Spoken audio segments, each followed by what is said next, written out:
మహాలక్ష్మీదేవికి చక్కగా పసుపు నీటితో అభిషేకం చేస్తారనమాట.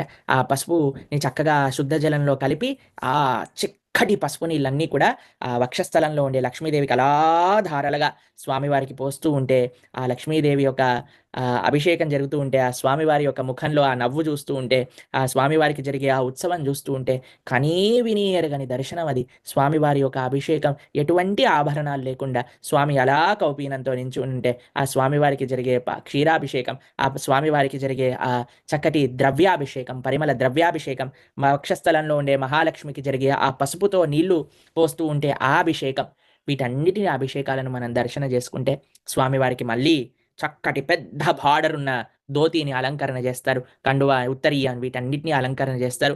తర్వాత కొద్దిగా ప్రస్ఫుటంగా కనిపించే ఒక కర్పూరాన్ని ఇలా జల్లి స్వామివారి యొక్క శ్రీముఖం పైన ఆ నామాలు తెలిసి తెలియనట్టుగా ఉంటాయన్నమాట. మనకి ఆ ఫోటో చూపిస్తారు. ఆ స్వామివారి యొక్క దర్శనం చూపిస్తారు మన వాళ్ళు. అలా ప్రస్ఫుటంగా తెలిసేటట్టుగా ఆ స్వామివారి యొక్క అలంకరణ, అలా ధోతి వేసుకొని కేవలం ఇంకే భారణాలు ఉండవండి. కేవలం యజ్ఞోపవీతం ఉంటుంది.